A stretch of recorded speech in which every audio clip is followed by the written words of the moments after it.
Ya, Wilson dan juga pemirsa, ini kabarnya tadi pagi juga sempat terjadi gempa susulan yang memang bermagnitudo juga cukup besar juga.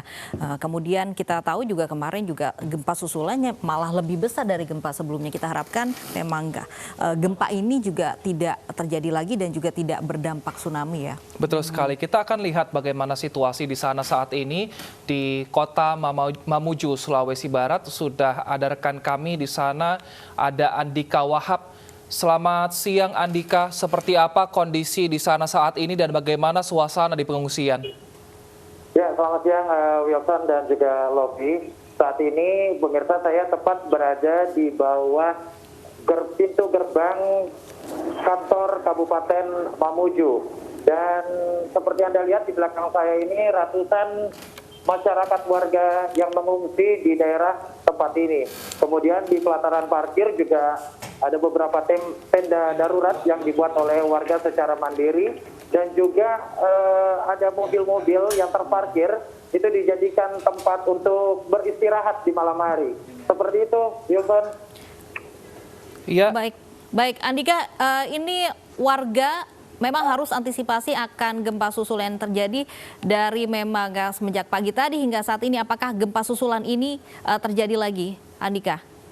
Ya, tepat pada pukul 8 pagi tadi itu terjadi kembali gempa yang berkekuatan 5,0 magnitudo. Dan itu juga cukup membuat panik warga setelah adanya statement dari Kepala BMKG Pusat kemarin yang menyatakan bahwa akan ada gempa susulan yang lebih hebat dan menimbulkan potensi tsunami. Seperti itu, Mbak Lofi. Ini cukup besar ya, bermagnitudo 5. Kemudian dampaknya apa? Ya, dampak yang terjadi akibat gempa tadi, warga langsung cepat-cepat keluar dari tempat pengungsian dan mencari lokasi terbuka. Seperti itu, Mbak Lofi. Namun terjadi kerusakan tidak akan memang bangunan di sana? Ya, sementara belum ada kerusakan, namun petugas Basarnas masih mengevakuasi korban yang masih tertimbun di Jalan Abdul Wahab Masih, karena sejak pagi ini terdengar suara-suara dari warga yang meminta bantuan di sana. Seperti itu. Baik Andika, lalu bagaimana dengan korban-korban yang tadi terluka akibat gempa? Kemana dibawa? Kan karena kabarnya rumah sakit juga rusak di sana. Ya, sementara korban telah dibawa ke Rumah Sakit Bayangkara sebagai rumah sakit rujukan dari korban-korban gempa dan juga rumah sakit regional. Namun sementara pasien-pasien ini masih berada di luar karena takut dan waspada akan ada gempa susulan. Seperti itu, Wilson. Baik, Andika. Mungkin bisa saya sebutkan bahwa ini merupakan satu dari 9 titik lokasi pengungsian posko yang dibuat oleh warga secara mandiri, ya ini kantor Bupati, Stadion Manakara, Jalur 2, kantor Polda, dan Rujak Gubernur. Seperti itu. Baik Andika, kami melihat bahwa yang ada di sana itu tendanya hanya seadanya, bukan biasanya tenda BNPB atau BPBD yang didirikan untuk pengungsian. Apakah memang belum ada bantuan tenda dari pihak-pihak terkait ataupun pihak swasta untuk membantu korban yang mengungsi, Andika?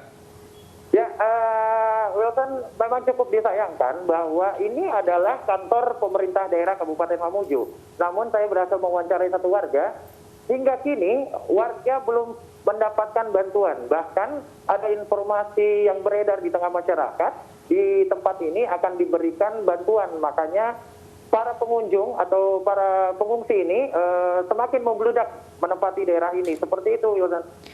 Baik, memang masih banyak sekali bantuan yang dibutuhkan warga di sana. Sementara terkait ini evakuasi, apakah memang masih ada informasi mengenai warga yang tertimbun bangunan di sana?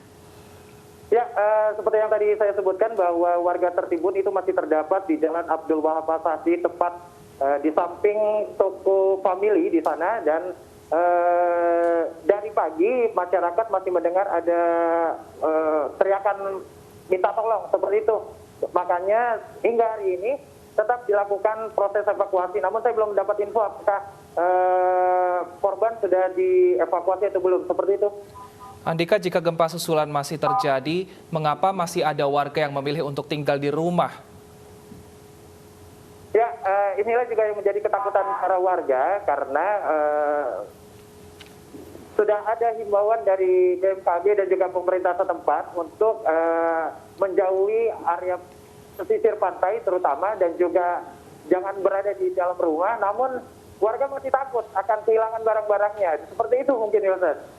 Kemudian saat ini apa yang paling dibutuhkan terutama di posko pengungsian? Nah, ini juga yang menjadi satu catatan bahwa pemerintah Provinsi Sulawesi Barat itu telah mendirikan posko induk. Namun sayangnya posko induk didirikan di lokasi di mana dekat oleh pantai. Sementara warga sendiri takut untuk berada di sekitar pantai. Dan warga di sini membutuhkan sangat sekali makanan yang memang hingga saat ini warga mencari sendiri, seperti itu, Yulsan. Artinya memang distribusi bantuan ini belum merata di sana ya? Hingga saat ini saya tadi mencari salah satu warga, hingga saat ini belum ada bantuan dari pemerintah. Namun ada beberapa masyarakat yang mencoba menjadi relawan dengan memberikan makanan dan juga berupa nasi bungkus dan juga air minum dan susu untuk bayi. Seperti itu. Lalu di mana saat ini para pejabat daerah, apakah mereka sudah mengunjungi posko pengungsian untuk melihat secara langsung bagaimana kondisi korban di sana, Andika? Ya, di titik lokasi ini hingga saat ini belum ada pejabat pemerintah provinsi maupun daerah yang mengunjungi warga karena hingga saat ini kita terus mencari bantuan. Seperti itu.